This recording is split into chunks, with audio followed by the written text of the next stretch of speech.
Bien, il est 18h30, on va commencer cette séance du conseil municipal.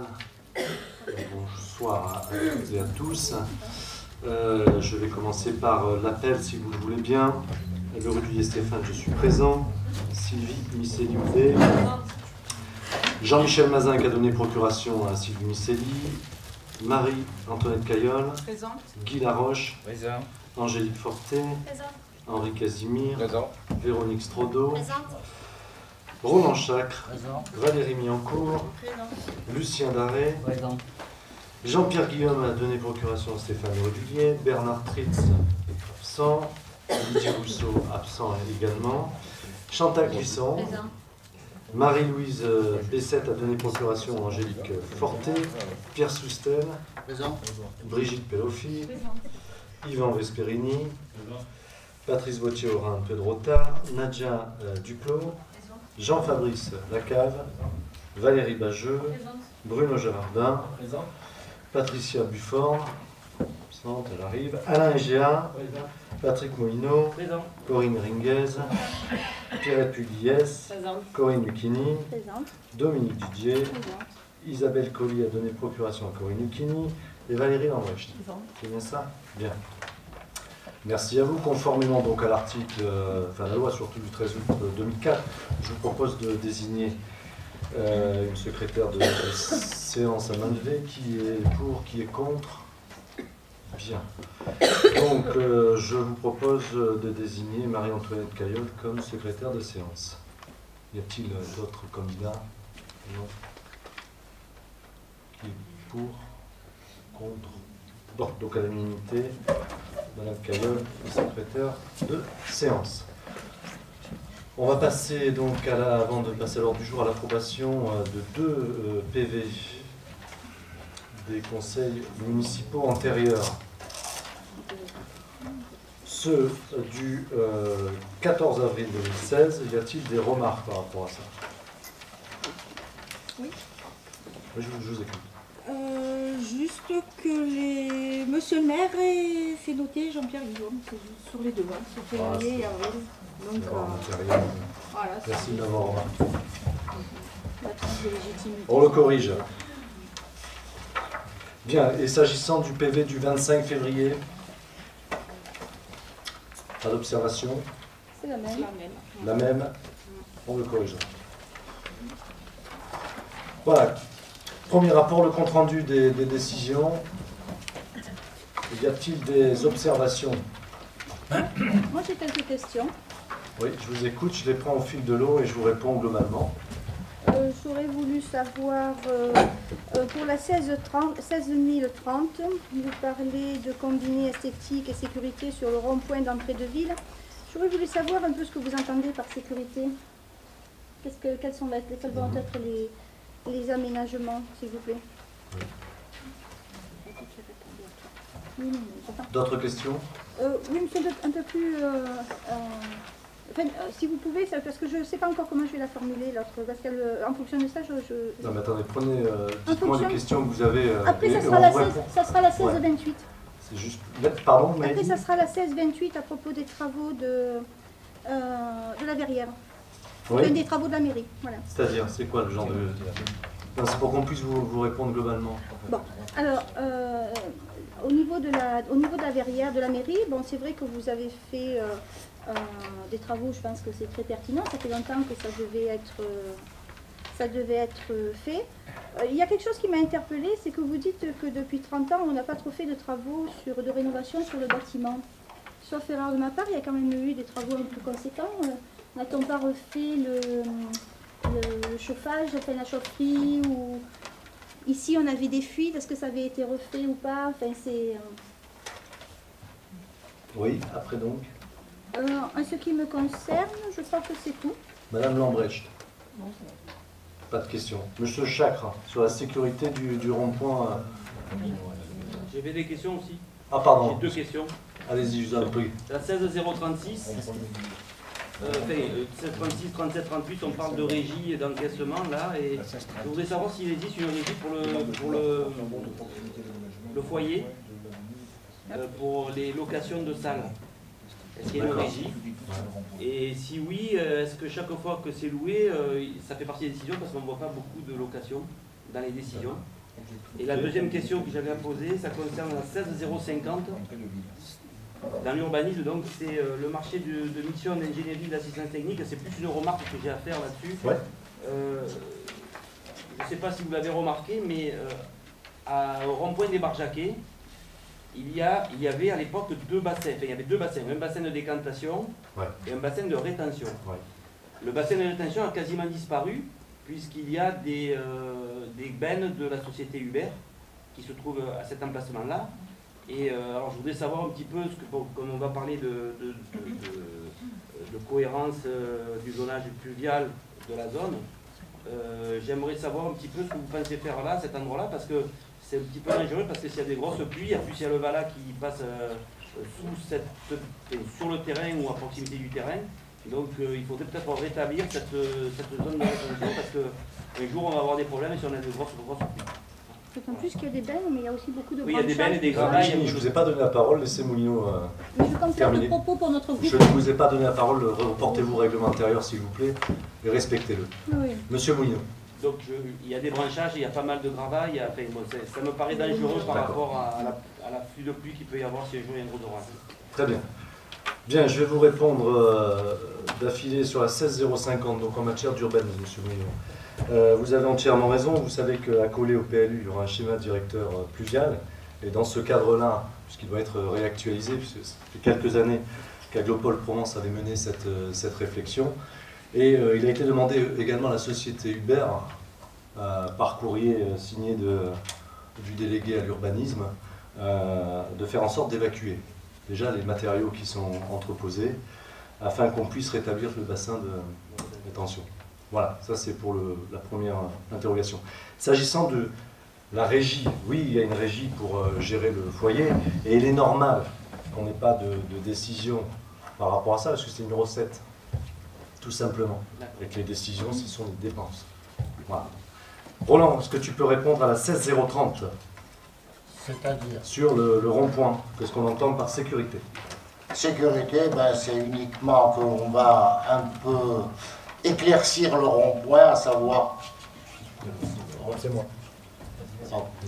On va éclaircir ce rond-point, il y aura moins de végétaux en hauteur, les arcades vont disparaître, et on va mettre des caméras beaucoup plus performantes sur ce rond-point pour assurer la sécurité sur toutes les voies qui arrivent et qui partent de Rognac. Voilà. D'accord. Alors, s'agissant de Roland, de la verrière, par rapport aux travaux de rénovation. Alors là, oui, il est prévu que l'on change cette verrière qui laisse un peu passer l'eau. Donc on va faire des travaux d'aménagement pour pouvoir justement faire une étanchéité complète de la verrière qui se trouve au-dessus. Voilà, tout simplement. Il n'y a pas eu de... S'il vous plaît, Madame Lucchini, vous demandez la parole. Je vais vous la demander, alors ça va? Bien, je vous la donnerai après. Je complète la réponse de M. Schack. S'agissant des travaux de rénovation, il n'y a aucun travaux de rénovation de structure en tant que tel.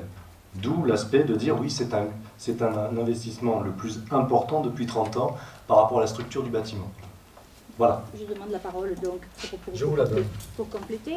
Lorsque je parlais de travaux, bon, vous me parlez de structure, moi je parlais de gros travaux en ce qui concerne par exemple la chaudière. Est-ce que ça a été fait ou est-ce que ça n'a pas été fait? Je ne me souviens plus parce que c'est quand même des investissements conséquents. Alors, ensuite, là, la question est différente. Les travaux de la rénovation de la chaudière ont été menés. Oui. Bientôt, malgré tout, on a sur différentes phases de rénovation du chauffage, notamment les réseaux intérieurs. Parce qu'on a changé la chaudière, mais on fait par tranche la rénovation des réseaux intérieurs. Et lorsque je parlais de travaux, oui. Je suis sur, vous me permettez, je finis ma question. Je sais qu'il y a d'autres travaux qui ont été faits dans la mairie, c'est pour ça que je voulais rebondir.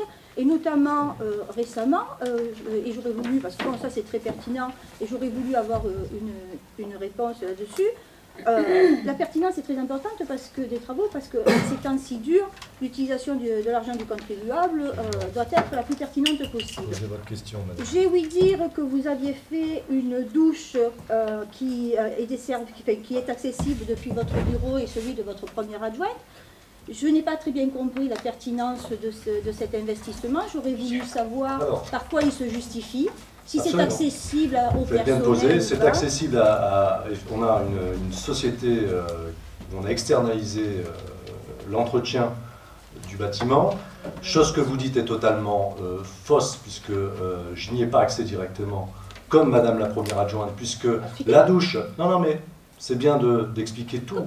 La douche est accessible au niveau du personnel d'entretien par la salle d'attente, là où ils ont dans un lieu public, là où ils ont le local d'entretien et de stockage des produits ménagers, et c'est pour la société, puisqu'on est obligé de leur offrir, comme les services techniques à l'époque où on a fait des vestiaires et des douches, cette douche-là. Voilà. Elle est bien dans le petit bureau qui correspondait... C'est une salle d'attente, madame. Ça a été transformé. Voilà, c'est pas un bureau, c'est une salle d'attente et on a accès aussi par le local d'entretien. Permettez que je pose la question. On m'a interrogé dessus, donc je suis là pour poser des questions. Merci. Allez, on va passer à l'ordre du jour maintenant, et notamment au vote d'une subvention exceptionnelle au niveau des associations, avec donc, comme d'habitude, des subventions exceptionnelles, notamment adressées en direction du Rognac Escrime Club pour un montant de 2 000 €, puisque 10 pensionnaires de Rognac Escrime Club de 10 à 16 ans participent à un stage de préqualification pour les championnats de France d'escrime. Ils sont encadrés par 2 bénévoles et un maître d'armes. Cette préqualification s'est déroulée du 4 au 8 avril dans les Alpes de Haute-Provence à Saint-Jean-de-Montclar. Et puis vous avez la deuxième subvention qu'on vous demande de voter, c'est le tir sportif de Rognac pour un montant de 1 615 €. Subvention exceptionnelle par rapport aux championnats de France qui se sont déroulés du 10 au 12 février 2016. Voilà. Est-ce que vous avez des questions ou des remarques par rapport à ce sujet? Madame Lambrecht. Mais pour le tir sportif, pourquoi la somme allouée n'est pas celle qui était demandée? Parce que vous avez un règlement intérieur que vous avez voté et vous avez des plafonds. Donc il y a eu un recalcul par rapport au règlement intérieur sur les subventions exceptionnelles, tout simplement. Est-ce qu'il y a d'autres remarques? Donc je vais passer au vote. Qui est contre? Qui s'abstient? Merci.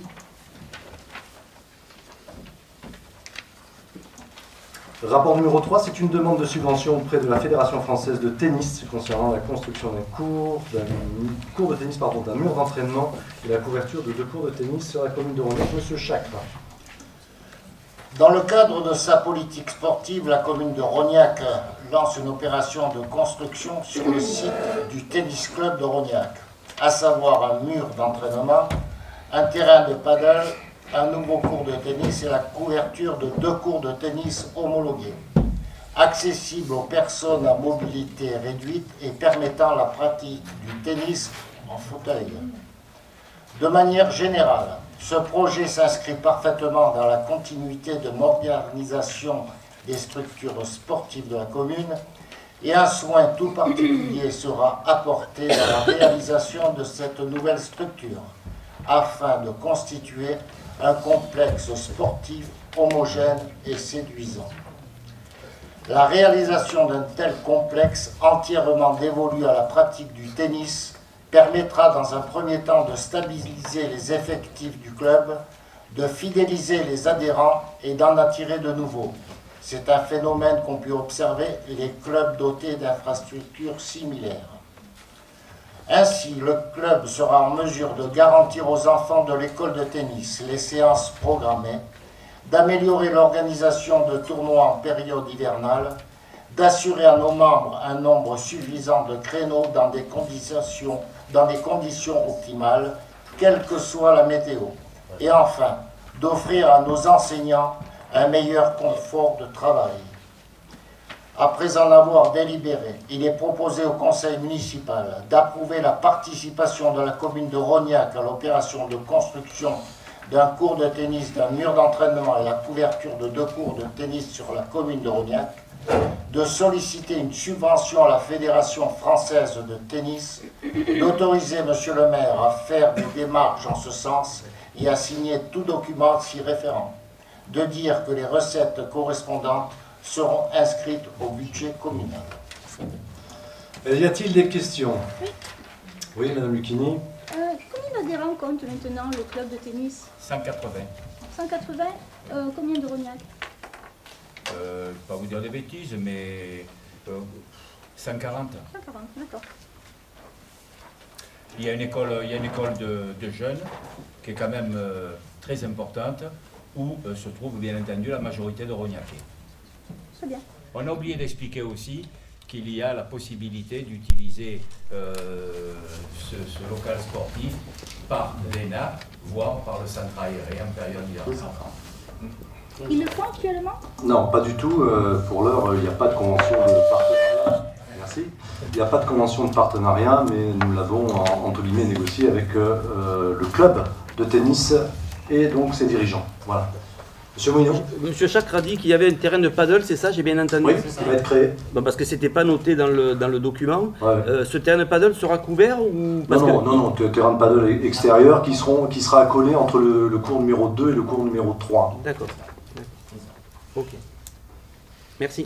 Voilà, sachant que ce projet vous sera représenté bien évidemment dans le cadre du contrat départemental pour le mois de juin également, puisqu'on parle de mode de financement. Mais on vous en dira plus au mois de juin. Bien, puisqu'il n'y a plus d'autres questions, Madame Lambrèche, pas de questions, on va passer au vote. Qui est contre? Qui s'abstient? Merci, unanimité.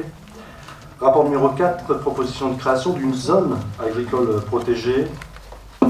Monsieur Guillaume étant absent, je vais me permettre de rapporter le projet de délibération. La commune de Rognac a un projet pour répondre aux enjeux associés à la préservation de son espace de plaine et favoriser la limitation de l'urbanisation aux parcelles urbanisées. On propose donc cet outil juridique, urbanistique, avec la création d'une ZAP dans les Ouides et la Tuilière.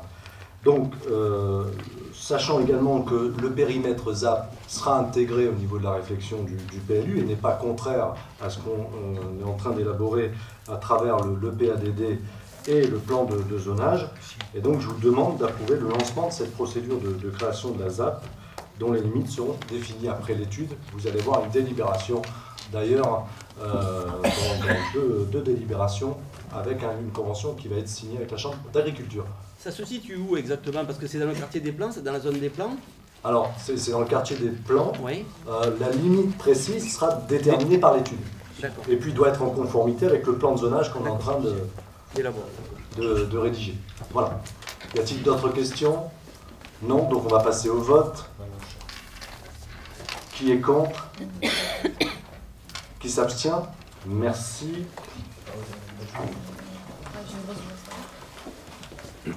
Alors, la convention cadre de partenariat avec la Chambre d'agriculture. Madame Bageux, rapport numéro 5. Oui, alors il s'agit donc d'une convention de cadre de partenariat entre la commune et la Chambre de l'agriculture. Elle vise à assurer le développement d'une agriculture durable et de promotion des producteurs locaux, ce qui est très important. Donc nous avons 3 thématiques. Tout le monde m'entend? Oui. Donc les thèmes abordés, c'est sur 3 volets, donc je les reprends rapidement. La mise en place de politiques thématiques concernant le foncier, l'économie, l'environnement et l'hydraulique. La prospective et la planification, c'est le devenir de l'agriculture, au travers notamment la réflexion sur le PLU. Et la promotion de producteurs locaux, notamment avec la création d'un marché du soir de producteurs, on va voir ça un petit peu plus tard. Cette collaboration s'organise à travers les services de la commune et les différentes commissions. Il y a l'élaboration et la réflexion du PLU, les actions spécifiques comme la mise en place du marché, je viens d'en parler.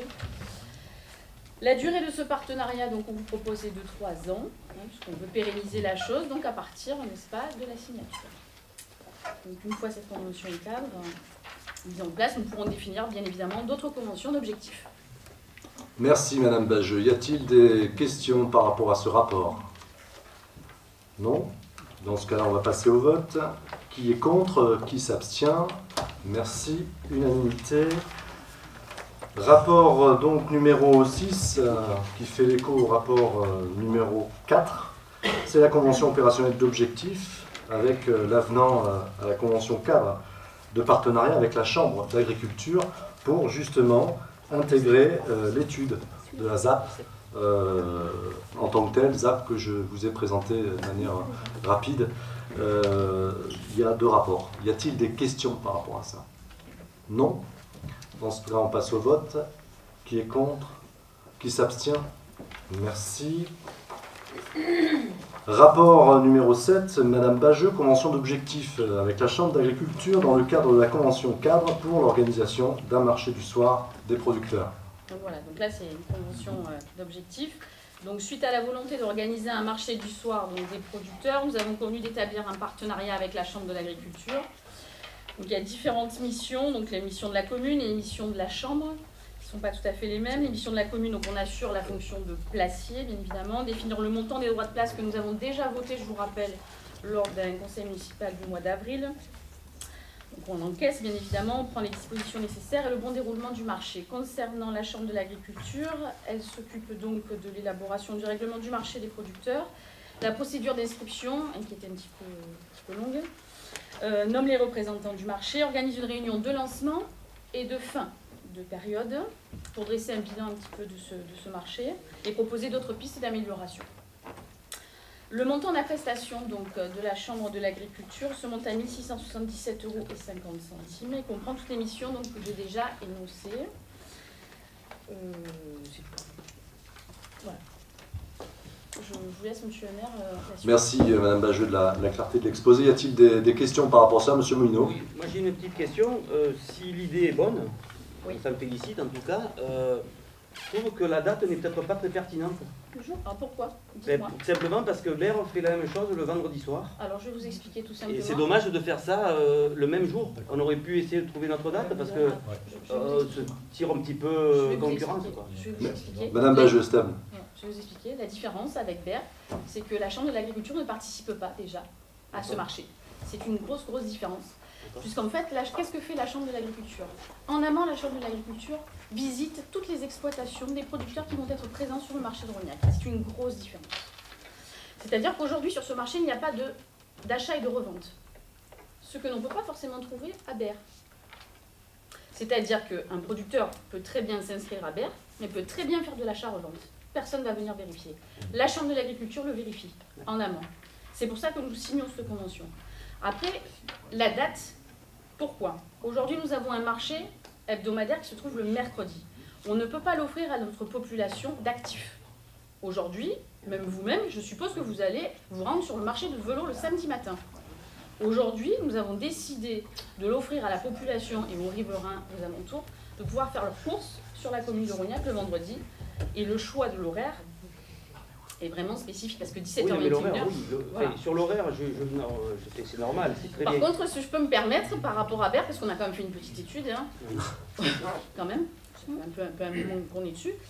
Aujourd'hui, à l'instant T, je peux vous dire qu'il y a 13 exposants, 51 mètres linéaires de vente. Berre. Ouais, ici, sur la Rognac. Ah, ce qui n'est pas le cas sur Berre. Voilà. Et Coudoux, c'est pas un marché de producteurs.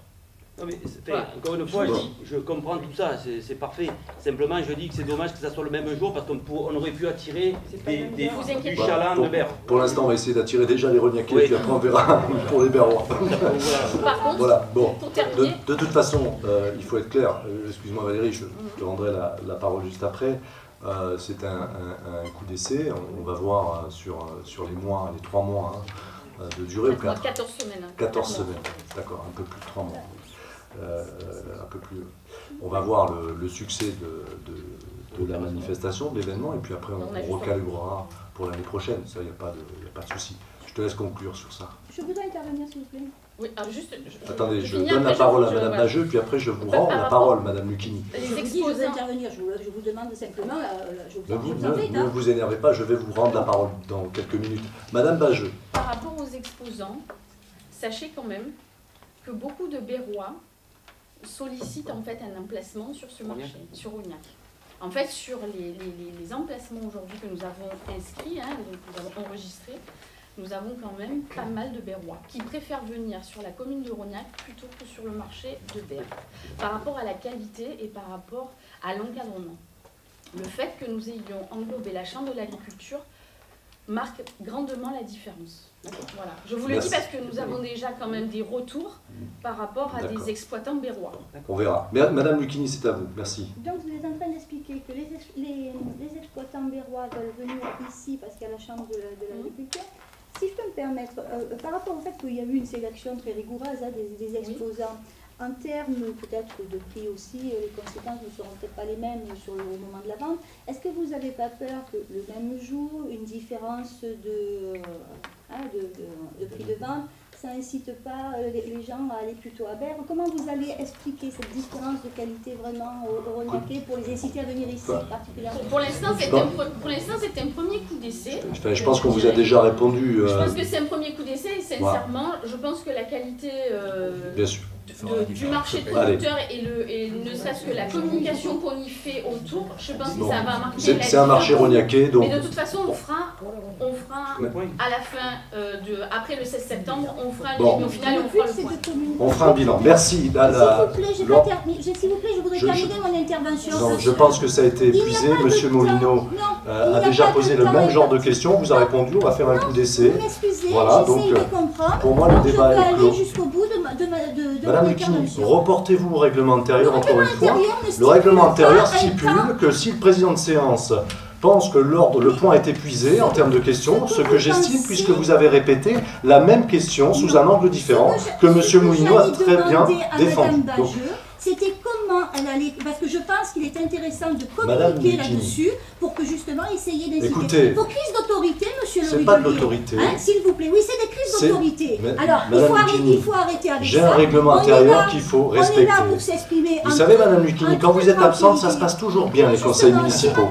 Voilà, ça se passe très bien. Maintenant, si vous voulez qu'on soit expéditif dans les débats, continuez comme ça, je vais me reporter au règlement intérieur et je vais vous mettre un rappel à l'ordre. Et c'est un premier rappel à l'ordre sans inscription au procès verbal. Mais dites ce que vous voulez, monsieur le Rudulier. Tout le monde l'aura noté, je vous mets un rappel à l'ordre. Il n'y a pas de souci. Très bien. Bien, donc on va passer au vote. Qui est contre? Qui s'abstient? Merci. Crise d'autorité. Madame Lucchini, respectez l'Assemblée. Je respecte l'Assemblée. C'est vous qui ne respectez pas le temps de parole de l'opposition. Le temps de parole est respecté, l'ordre du jour, vous l'avez. Si je considère que la question est épuisée, je ne vais pas me répéter, je considère point final. Vos considérations ne sont pas forcément les nôtres et nous, on a besoin d'avoir des informations. Madame Lucchini, je ne vous ai pas donné la parole. Attention, sinon c'est le rappel à l'ordre avec inscription au procès verbal. Rapport numéro 9, mise à jour du tableau des effectifs. 8, pardon. Je vais un peu vite. Création de postes permanents. Donc, là encore, comme chaque année, il y a des propositions de grade, des avancements de grade également. Donc, on est obligé de créer quelques postes permanents en remplacement, en fait, des anciens postes qu'occupaient les agents. Seule création, c'est le poste de directeur de police municipale qu'on verra tout à l'heure au niveau de l'organigramme. Voilà. Y a-t-il des questions par rapport à ce rapport? Oui. Madame Lucchini, c'est à vous. Oui, oui. Ben, je voudrais savoir l'utilité. Alors, la dernière fois, j'ai visionné le conseil municipal et je vous ai entendu parler du niveau d'encadrement qui était beaucoup trop élevé.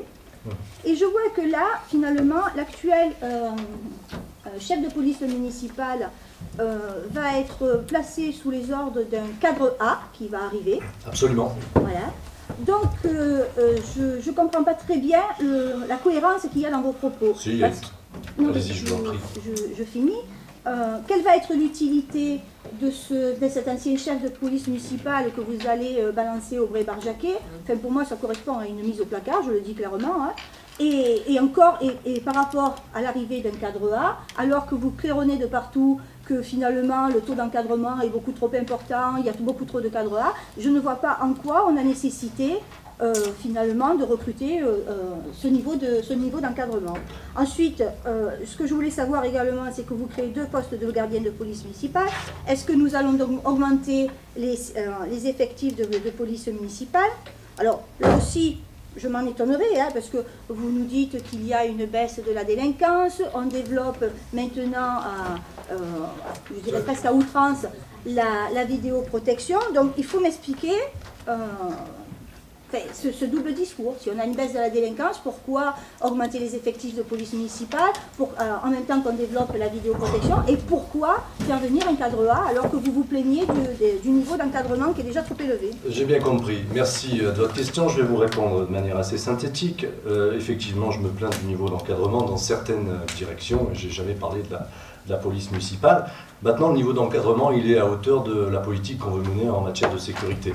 Donc il est normal qu'un technicien de haut vol puisse prendre en charge la notion de sécurité au niveau de Rognac. S'agissant des effectifs de la police municipale, effectivement, c'est une création de 2 postes, parce que je désire sectoriser la police municipale, parce que Rognac étant une archipel de villages, les problématiques des Bray-Barjaquet ne sont pas les mêmes que celles du cœur de ville, tout simplement.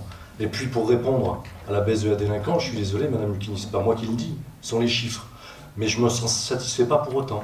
Et je l'ai toujours dit d'ailleurs quand je l'ai exposé, nous calibrerons le niveau de réponse par rapport à la délinquance. La délinquance est mouvante par essence. Donc nous allons multiplier effectivement le nombre de caméras. Nous allons sectoriser la police municipale, c'est ma vision de la sécurité.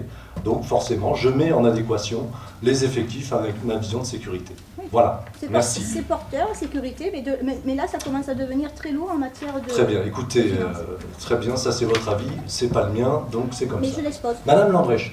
Moi j'ai une question par rapport à la création du poste d'adjoint administratif de 2e classe. Oui. Si les créations de postes correspondent à des avancements de grade soumis à la CAP, c'est un grade de base, ça. Donc ça correspond à quoi? C'est une promotion, une intégration? Non, c'est une pérennisation, ça. Pérennisation, hein, puisque c'est on le dit dans le tableau des effectifs. Voilà, c'est bon. Voilà, absolument. Oui. Je rebondis un petit peu sur ce qui a été dit. Si on crée des postes, il y a une incidence sur l'accroissement des effectifs. Absolument. Enfin, c'est pas des mutations, là, c'est bien de la création. Par rapport à la police municipale, oui, oui. Absolument. Vous avez marqué sans incidence. Pardon? Vous marquez sans incidence, donc on s'interroge. Ah, vous interrogez entre la différence entre l'inscription budgétaire, la masse salariale et la gestion des effectifs. Ouais. Alors je vais vous répondre. Quand vous faites de la gestion prévisionnelle des emplois et des compétences, vous avez des départs en retraite, vous avez des départs anticipés de la collectivité. Ouais. Des fois, un cadre A pèse 90 000 € à 100 000 € sur le budget de la collectivité. Le cadre A part, vous rembauchez 2 policiers municipaux à hauteur de 30 ou 35 000 €, il n'y a aucune incidence sur le budget communal. On ne parle pas de budget, on parle d'incidence sur l'accroissement des effectifs, c'est comme ça que c'est stipulé. Non, de dire que les crédits nécessaires sont inscrits au budget communal chapitre 012. Il n'y a pas, mais bien sûr qu'il n'y a pas d'incidence. Vous marquez aucune incidence sur l'accroissement des effectifs de notre commune. Et bien sûr, je viens de vous l'expliquer. Eh bien, écoutez, on verra. Je veux dire, il y a des départs, je vous ai pris l'incidence financière, je peux vous prendre l'incidence au niveau numéraire des effectifs. On le note. Oui, notez-le, Madame Lucchini, ce serait bien que vous reveniez quand je démontrerai ce que je suis en train de vous dire. Hein? Voilà, merci beaucoup. S'il n'y a plus d'autres questions... Je vous trouve très nerveux ce soir. Pas du tout, Madame Lucchini. Au contraire. Eh ben, très apaisé. C'est pas l'image que vous donnez. Ah, je suis très apaisé, Madame Lucchini. Parce que vous n'avez pas l'habitude qu'on vous réponde, je pense. Oh, si, tout à fait. Ah bon, très bien. C'est vrai que vous manquez... C'est une habitude qu'il va falloir prendre, parce qu'effectivement... Vous manquez un peu de légitimité, c'est vrai. Oui, sans doute, mais vous l'avez pleinement. Allez, donc, on va passer au vote. Qui est contre? Qui s'abstient? Merci, unanimité, j'ai dû convaincre. Mise à jour du tableau des effectifs, rapport numéro 9. Donc, comme régulièrement, on met à jour le tableau des effectifs par rapport aux avancements de grade, aux suppressions de postes, aux mouvements de personnel en tant que tel dans la collectivité. Est-ce que vous avez des remarques à ce sujet? Vous avez sans doute vu l'ensemble des postes qui ont été créés et à la fois supprimés. Madame Lambrecht. Moi j'ai pas mal de questions justement par rapport à ce point. D'abord, vous expliquez que le comité technique a été sollicité par rapport à ces propositions. Or, on n'a pas l'avis qui a été émis par le comité technique. Ouais. Ça, c'est un problème déjà au départ. On aimerait bien savoir. Alors, ceci dit, moi, je me suis quand même renseignée. Donc, je sais que le comité technique a voté contre, a donné un avis défavorable à ces propositions. Ouais. Il y a quand même la suppression de 3 grade, enfin 3 agents, 3 postes de catégorie A et 26 de catégorie C. Supprimer des postes, effectivement, ça peut être nécessaire à certains moments, mais là, dans ces proportions-là, c'est quand même énorme. Oui. Or, je voulais savoir, du coup, si les agents sont en disponibilité actuellement et pourraient être impactés par ces suppressions de postes. Pas du tout. Pas du tout. Enfin, si vous avez bien regardé le tableau des effectifs qui est derrière, hein, non mais je vous réponds, vous avez les postes ouverts et vous avez les postes vacants. J'ai fait un toilettage un peu plus serré en tant que tel, puisqu'on laissait des postes ouverts qui n'étaient pas très pertinents. Si vous laissez 6 postes d'adjoint administratif, alors vous savez très bien qu'on peut convoquer un conseil municipal sur un mois, je ne laisse que des postes ouverts qui seront potentiellement utilisés dans le cadre des avancements de grade, quoi. Et quand on parle de mise à jour du tableau des effectifs, c'est clairement, il n'y a pas de suppression de postes physiques, hein, pour nous dire. Oui. Voilà. C'est juste un toilettage de la nomenclature des postes ouverts. Donc vous engagez à les recréer si jamais des agents étaient... logiquement, oui, a fortiori. Je viens de le dire. Bon. Voilà. Une question? Oui, Madame Lucchini. Oui, mais c'est d'ailleurs, je me réjouis de vous entendre dire que vous faites un toilettage, parce que lorsque nous le demandions, à plusieurs reprises, on nous avait répondu que ce n'était pas la peine. Je vous avais déjà répondu ça, moi? Non, mais non, vous étiez derrière en tant que collaborateur, donc vous n'interveniez pas. En revanche, lorsque je regarde effectivement le tableau des effectifs, en ce qui concerne le nombre de postes pourvus, malgré les discours que vous tenez depuis des années, on s'aperçoit qu'on est toujours sur le même nombre d'agents. Or, alors vos services nous ont fait la surprise de nous joindre un tableau qui remonte à très loin, je ne vais pas remonter, mais malgré tout c'était intéressant. Parce que finalement on est au même niveau qu'en 2007, alors qu'on n'a plus Poligny, que vous avez privatisé le service d'entretien du personnel. Enfin, donc ce que je veux dire, c'est simplement, bon, la dernière fois M. Girardin est intervenu sur la maîtrise de la masse salariale, un grand discours, mais dans les faits, on s'aperçoit qu'on a un développement du nombre de personnels qui ne cesse de se faire depuis des années. C'est absolument faux. Non, ce n'est pas faux. Ce n'est pas faux, puisque vous nous avez envoyé vous me posez le document. Une question, une remarque. Le document. Je vous réponds. D'ailleurs, la traduction budgétaire dans le cadre du BP est la plus flagrante des réponses. Dans le cadre du BP, oui. Oui, mais généralement, vous me permettez, je vous réponds. Bien sûr, mais je ne suis pas intervenue, je vous ai dit. Non, mais vous commenciez je n'ai rien dit du tout. Donc, 300 000 € en moins sur la masse salariale, où les gens rentrent de l'argent chaque mois, ou alors ça veut dire qu'il y a moins de personnes, Madame Lucchini. Voilà. On les a externalisés, c'est bien ce que je vous dis. Donc, forcément, il y a une masse salariale, mais elle passe de l'autre côté. Maintenant, il faut... Alors, si je comprends bien, il ne fallait pas toucher au 0,12 et en même temps au 0,11. Mais je vous fais remarquer qu'il y a les discours et les actes. Attendez, Madame Lucchini, on ne va pas passer, c'est toujours... Vous nous servez toujours la même sauce. Moi, j'ai un budget. Je vous ai prouvé, dans le cadre du budget prévisionnel, qu'il y a un effort sur la masse salariale sur le 0,12. Je suis désolé. Prévisionnel, oui. Oui, a fortiori, un budget par essence c'est toujours prévisionnel, sinon on parle de compte administratif. Je ne vais pas vous faire un cours de finances publiques, on va en avoir pour quelques heures. Vous aviez comptabilisé la hausse qui est prévue sur l'indice? Pardon? Elle était comptabilisée, la hausse qui était prévue sur l'indice? Madame Lucchini, il faudrait peut-être participer au conseil municipal. Parce que là on est en train de refaire le débat du budget. Non, on parle des effectifs et ça a une incidence sur la masse salariale. Donc c'est pour ça vous parlez de l'augmentation du point d'indice en juillet de 0,6%. Et celle du mois de janvier de 0,6%. C'est bien celle-là dont vous parlez. Je vous dis qu'elle a déjà été intégrée. Donc les 300 000 €, l'effet GVT, qui est glissement, vieillesse, technicité. Monsieur Girardin, la dernière fois, avait parlé de 2 effets. D'une part, l'effet Noria. Noria, oui, j'ai écouté. Oui, vous l'avez écouté, vous faites bien, mais je vais vous le répéter parce que vous n'avez pas tout compris. Et l'effet GVT. Non, ne vous faites pas de soucis, j'ai bien compris, ne perdons pas de temps. Je vous ai posé Madame Lucchini, je suis en train de vous parler, ne m'interrompez pas. Soyez calme, monsieur le Rudelier. Non, j'ai pas envie d'être calme. Il y a un règlement intérieur, suivez le règlement intérieur. Je le suis, nous avons un échange, un débat. Donc vous m'avez donné la parole, vous m'interrompez. Dans le règlement intérieur, je vous donne la parole, je vous réponds, vous m'écoutez, et je vous redonne la parole si j'ai envie de vous redonner la parole. Donc, la question que vous me posez, c'est est-ce que il va y avoir des incidences sur les effectifs? Bien sûr que oui, il y aura des incidences sur les effectifs à terme. Mais entre le tableau des effectifs, qui est une nomenclature de la collectivité et la réalité, c'est deux choses totalement différentes. Et ça se traduit budgétairement. Quand vous faites 300 000 € en moins sur la masse salariale, alors que l'effet GVT, c'est 2,5% chaque année à effectif constant, c'est-à-dire que votre effort, il est de 500 000 €. Vous n'allez pas me dire que les 500 000 € tombent du ciel. Ça veut dire qu'il y a des réductions, des rationalisations au niveau des effectifs qui sont faites, et je m'en réjouis, puisque c'est notre objectif de réduire la masse salariale de 5% sur les 4 années qui arrivent. Voilà. On le constatera au moment du conseil administratif. Voilà, donc on ne va pas parler dans les... Monsieur Bouineau, je vous en prie. C'est simplement une question. J'ai repris, donc vous avez fourni les effectifs à aujourd'hui, oui. Et puis j'ai regardé celui que vous aviez donné la dernière fois, c'est-à-dire celui au 10 décembre 2014. Moi, ce que je constate, c'est qu'en termes de postes pourvus, je ne parle pas de postes vacants ou postes ouverts, en postes pourvus, je vois qu'on a une baisse de 3 personnes sur la période. D'ici la fin de l'année, va-t-il y avoir encore d'autres disparitions de postes ou pas? Parce que pour 3 personnes qui disparaissent, ça ne vaut pas 300 000 € à mon avis. Hein.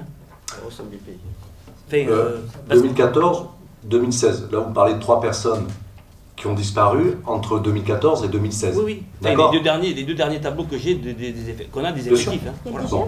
Donc, l'incidence sur la masse salariale, vous l'avez vu, il y a une stabilité de la masse salariale sur 2004. Bon. Sur la gestion prévisionnelle des emplois et des compétences, effectivement, j'ai dit qu'il y avait certaines directions où le taux d'encadrement était beaucoup trop important. Il y a des cadres qui sont partis sur cette année budgétaire, sur cet exercice, et on aura forcément une incidence financière sur le chapitre 012. Alors je ne peux pas vous dire exactement, parce que je n'ai pas en tête les projections qu'a fait le DRH par rapport à ça, mais a fortiori, il y aura une incidence sur les effectifs à terme. C'est-à-dire qu'on ne peut pas descendre de moins 5% la masse salariale sans avoir une incidence sur les effectifs. Je souhaite rebondir encore une fois. On a quand même des postes à pourvoir qui sont d'importance. On a le DGS qui n'est pas là, on a un directeur des services techniques qui n'est pas là. J'aurais voulu que vous me précisiez la catégorie de responsable des ressources humaines que vous venez de recruter. Donc ce ne sont pas des postes anodins. Hein. D'accord, enfin le poste de directeur des ressources humaines, Madame Lucchini, c'est catégorie A. C'est une catégorie que vous avez bien connue à votre époque. Bon. Donc, tout simplement parce qu'il a une direction, et vous l'avez très bien vu dans l'organigramme, qui a été renforcé par le service entretien, par le service communication. Donc c'est sûr que c'est une organisation de collectivité qui répond à des objectifs effectivement politiques. Maintenant, bon, l'absence du DGS, c'est une chose, l'absence du directeur des services techniques, c'en est une autre, hein, puisqu'il y a un audit, et vous l'avez dans le rapport, hein, il y a un audit du centre de gestion qui va statuer là-dessus, sur cette organisation de la direction des services techniques. Vous avez des femmes de talent, et il y avait des cadres A au niveau de la direction des services techniques qui pourraient très bien faire l'affaire. Voilà. C'est pas à moi d'en juger, c'est le centre de gestion qui en jugera. Le centre de gestion qui a déjà fait son audit d'ailleurs. Non, il n'a pas fait l'audit, il vient d'être commandité, et il y a une délibération, la dernière délibération que vous avez, c'est justement la convention avec le centre de gestion. C'est pas ce qui se dit au niveau des services techniques. Oui, mais entre ce qui se dit avec les services techniques et la convention du centre de gestion... C'est parce qu'ils ont été audités. Pardon? Ils ont été audités. C'est faux, Madame Lucchini. Oui, tout est faux, oui. Mais c'est faux, Madame Lucchini. Ils ne peuvent pas commencer. Vous mettez en cause des fonctionnaires de la fonction publique territoriale, parce que le centre de gestion, c'est des fonctionnaires. Ils ne vont pas commencer à auditer s'il n'y a pas de convention à l'appui. Hein? Monsieur Amiel ne serait pas content de vos propos. Voilà. Le personnel entendra les vôtres. Pardon? Le personnel qui a été Très bien, je vous ai pas... je pense que le débat est clos, on s'éloigne du sujet. Je vais passer donc au vote. Qui est contre? Vous êtes contre? Alors vous êtes combien? Levez bien la main. Madame Eringuez, vous êtes contre? Je m'abstiens. Ah, vous vous abstenez. Alors, donc, 1, 2, 3, 4, 5, et une abstention. 6 contre et une abstention. Pardon. Et la procuration. Et la procuration. Voilà. Mise à jour donc de l'organigramme général des services dans le prolongement du tableau des effectifs. Donc comme évoqué précédemment, je vais assez rapidement sur la chose. Donc le service police municipale va être renforcée.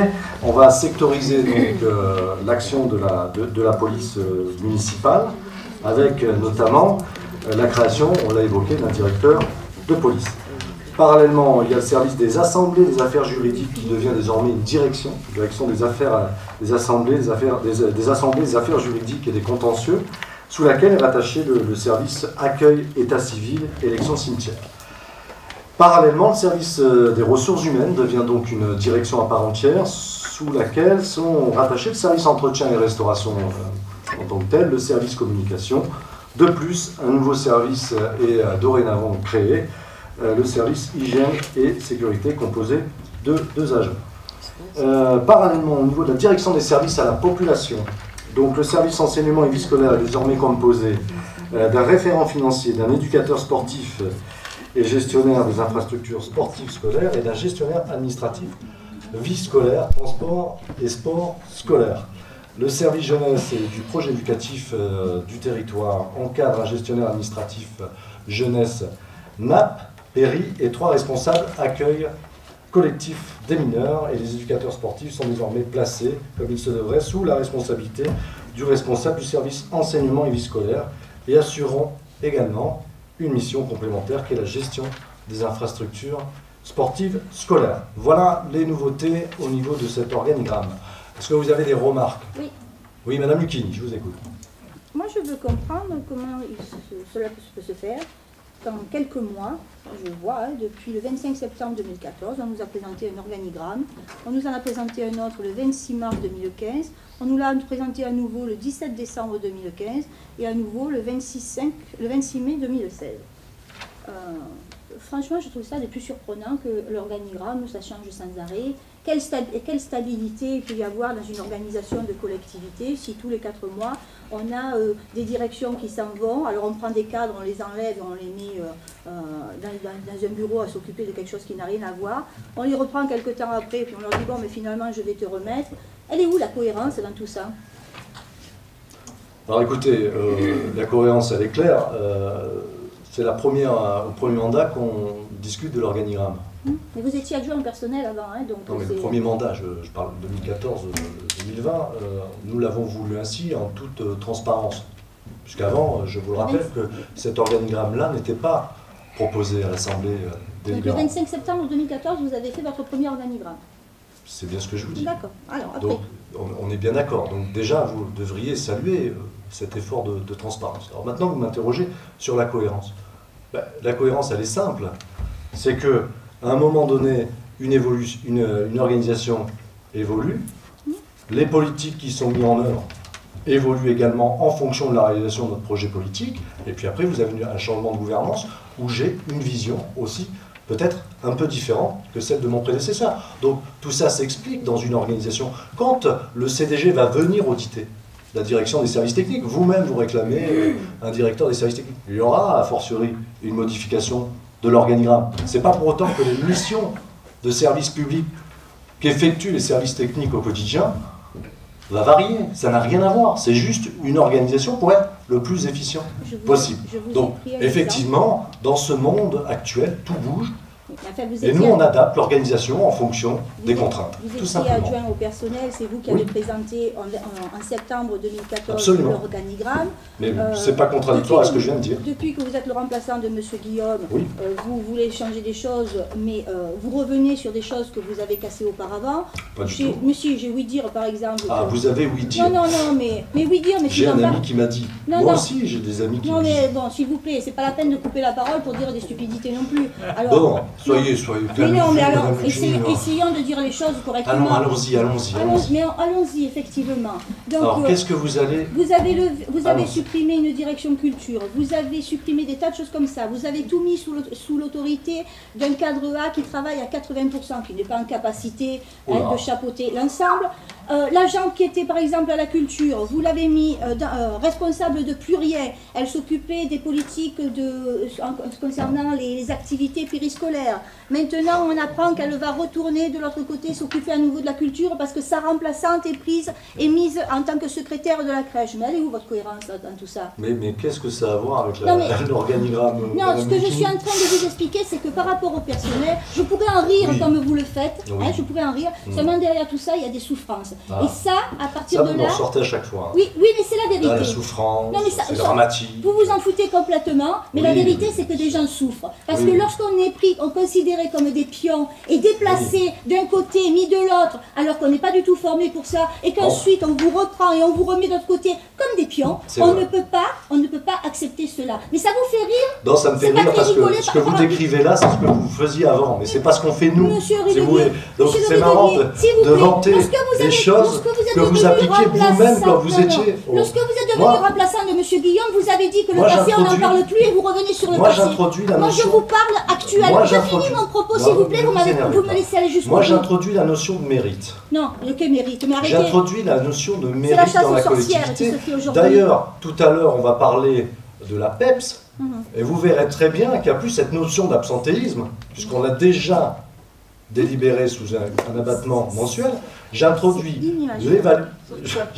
Madame Lambrecht, je réponds à Madame Lucchini, vous viendrez après vers moi si vous voulez. Mais j'introduis cette notion de mérite. Après, les agents, ils doivent produire des résultats, ils doivent être évalués annuellement. Mais ils ont toujours produit des résultats. Mais oui, mais j'ai pas dit le contraire. J'ai pas dit le contraire. Ils ont des agents qui étaient bons, on les déplace et vous les mettez au placard. Mais ça c'est très subjectif, des agents qui étaient bons. Bon, mais ça vous veut dire prenez le directeur des affaires, de l'enseignement, de la jeunesse et des sports, qui était un directeur tout à fait valable, que vous mettez aujourd'hui responsable de plus rien, qui est responsable de lui-même. Mais attendez, mais il était bon. Vous allez me faire croire que les deux seuls agents qui ont été recrutés à l'époque, c'est vous et Madame Micellé bientôt? Parce que vous étiez tous les deux agents de la collectivité. Non, il y avait Madame Fleurquin, enfin je peux vous citer, Madame Perrin. Oui, vous vous rappelez de Madame Perrin? Elle n'était pas bonne, elle. Non, elle est partie. Puisqu'elle est partie. Oui, elle est partie à la communauté. Oui, et vous savez encore pourquoi elle est partie. Elle est partie à cause de moi. Tout est ma faute, j'ai bien compris. Bon. Non, mais aujourd'hui, vous traitez le personnel avec mépris, et ça, c'est inacceptable. Non, le personnel, je restructure la collectivité par rapport aux objectifs politiques. Je ne pense pas que le personnel, dans sa globalité, est à se plaindre. J'ajoute une chose, et on le verra tout à l'heure, s'agissant de la rémunération au niveau de la PEPS, l'enveloppe qui était allouée au préalable a été gonflée de 20 000 €. Donc vous voyez bien que ma détermination à rémunérer plus ceux qui s'investissent plus, tout simplement. Madame Lambrecht, c'est à vous. Oui, moi, je ne vais pas juger de la façon dont vous réorganisez la mairie, ça c'est vos choix, c'est vos choix politiques. C'est très sage, Madame Lambrecht. Par contre, ce que je remets complètement en cause, et là je rejoins Madame Lucchini, c'est sur la façon dont on traite les agents, qu'on ne concerte pas avant, il n'y a pas d'ouverture de poste et de publicité d'ouverture de poste, non, c'est pas vrai. Et on les utilise effectivement comme des pions, et on sait qu'il y a des agents aujourd'hui qui sont réellement en souffrance. Je crois qu'il y en a qui ont même saisi déjà la médecine du travail, et un jour ou l'autre, vous allez vous le reprendre en boomerang. Bien, Madame Lambrecht, en termes de mobilité interne, parce qu'il s'agit de ça, chaque poste est ouvert à la mobilité interne. Est-ce que tout le monde est au courant? Tout le monde est au courant à travers le site internet. Moi, quand Madame Lucchini parle... Avec la fiche de poste? Il y a des fiches de poste? Absolument, bah oui. Il y a des mobilités qui sont... S'il vous plaît, Madame Lucchini, vous n'avez pas la parole. Cette mobilité interne, elle a concerné une trentaine d'agents au sein de la collectivité, et c'était un engagement que l'on avait pris en décembre 2014, où on avait dit, au lieu de chercher les compétences à l'extérieur, eh bien, on va essayer de faire évoluer les gens à l'intérieur même de la collectivité, tout en ayant l'objectif d'une rationalisation et d'une mutualisation potentielle. Mais visiblement, les agents ne sont pas... Alors, après qu'il y ait des ruptures d'informations par rapport au... On ne leur propose pas. Ah bah alors, si on ne leur propose pas, bon, tout le monde n'a pas... Il y a des agents qui ont été déplacés contre leur gré, clairement. Exactement. Donc, écoutez, contre leur gré, pas... Hein, bon, on est dans la fonction publique, on ne peut pas faire n'importe quoi. Vous savez très bien que les agents sont titulaires de leur grade et pas de leur poste. Absolument, donc c'est marqué dans les statuts, c'est qu'il y a bien une raison. Donc vous les utilisez. Dans la plupart des cas, c'est-à-dire à 99%, les mobilités internes ont été ouvertes à l'ensemble des agents. Et les agents ont postulé en fonction de leur évolution professionnelle et personnelle. Le dire, ça. Voilà. Les retours qu'on a. Je ne vais pas réussir à vous convaincre, mais je peux vous assurer que c'est le cas. Non, merci. Le cas. Bien. Alors, on va passer au vote. On est contre. Merci. Qui est contre? Nous. On est contre parce que ce que vous racontez, c'est n'importe quoi. Merci Madame Lucchini. On passe au vote, on n'est pas en explication de vote, c'était avant. Madame Lambrecht est contre. Qui s'abstient? Merci. C'est scandaleux. Bien. Dernier rapport. Convention avec le CDG pour la mise à disposition d'un agent de catégorie A afin de réaliser l'audit des services techniques. Je pense que tout a... Le régime indemnitaire. Ah oui, j'ai oublié, je l'avais évoqué à mi-mot. Voilà, alors sur le régime indemnitaire, pardon, rapport numéro 11. Effectivement, vous savez que le système de notation de la fonction publique territoriale a disparu, hein, c'est pas ma volonté, avant d'être attaqué là-dessus, a disparu au 1er janvier 2016. Il convient dorénavant de remettre en place un entretien d'évaluation qui correspond à deux axes. D'une part, les résultats professionnels obtenus par l'agent au regard des objectifs qui lui ont été assignés pour l'année N+1. Donc clairement, le responsable hiérarchique direct, c'est ce que nous dit le décret, est obligé de déterminer lors de l'évaluation N-1 certains objectifs qu'il doit atteindre, et en fonction du degré d'atteinte, il y a une part de objectif qui sera versée à hauteur de 60% de la prime totale supplémentaire qui est versée au mois de juin. Et d'autre part, le deuxième volet, c'est en remplacement de l'absentéisme, puisqu'on a dégagé l'absentéisme de cette prime, c'est la manière de servir de l'agent sur l'année N-1, cette part qui est versée à hauteur de 40%. Voilà, on a deux volets. Et puis, s'agissant de l'enveloppe initiale, elle était de 80 000 euros. Alors avant, l'enveloppe n'était pas totalement dépensée. C'est-à-dire qu'on évaluait les agents, il y avait deux enveloppes, 250 euros d'un côté, l'absentéisme, 250 euros les objectifs, et derrière ça, si la personne n'atteignait pas les 500 euros, ça n'était pas redistribué. Et bien là, ce qu'on a voulu politiquement, c'est de redistribuer la globalité de l'enveloppe, et comme on s'y était engagé, de redistribuer aussi le prélèvement qui a été opéré sur le régime indemnitaire mensuel dans le cadre de la gestion de la lutte contre l'absentéisme, à savoir 9 968 euros. Donc il y a une enveloppe globale de 89 968 euros, et on va revaloriser, redistribuer aux 25% meilleurs de la collectivité, la globalité de l'enveloppe. Alors c'est assez technique, voilà, difficile d'exposer. Est-ce que vous avez des remarques par rapport à ça? Oui. Je voulais juste poser une petite question au sujet, puisqu'il n'y a plus de notation, il y a simplement un entretien. Qui va faire l'entretien? Puisque c'est pour juger du travail de l'agent. Ouais. Est-ce que c'est quelqu'un qui va travailler dans le même secteur que l'agent pour connaître son travail? Le décret est très clair là-dessus. Hein. Il y a un décret d'application, c'est le supérieur hiérarchique direct. D'accord. Voilà. Et ce qu'il faut savoir, et vous avez bien fait de poser cette question, et je vous en remercie, c'est qu'au préalable, l'autorité territoriale avait toujours possibilité de modifier la note. Oui. À l'heure actuelle, l'évaluation, c'est le responsable hiérarchique direct. Nous ne faisons que viser, comme quoi la procédure a bel et bien été respectée. Et donc nous ne changeons pas le contenu. Par contre, en revanche, le recours est possible à travers la CAP du centre de gestion, si l'agent n'est pas d'accord avec sa note. Voilà. Merci. Madame Lambrecht. Moi, justement, j'ai une question par rapport à... Déjà, les 25% les meilleurs, ça va être par rapport à ceux qui ont atteint leurs objectifs, j'imagine. Et si tout le monde les a atteints, comment vous allez déterminer les 25 meilleurs? Non, c'est les meilleurs, ce que vous avez dit. Les deux critères combinés, hein, c'est une moulinette, et il y aura 25% qui seront, entre guillemets, les mieux évalués, sur lesquels on va redistribuer l'enveloppe. Selon quels critères? Sur les critères qu'on vient d'exposer là. C'est-à-dire qu'à un moment donné, la manière de servir et les objectifs, ils seront plus ou moins atteints en fonction de la manière de servir de l'agent et de son implication. Okay. Voilà. Donc, Ok. Ceci dit, l'enveloppe individuelle, puisque vous parlez de 60% et 40%, l'enveloppe individuelle va être de combien du coup?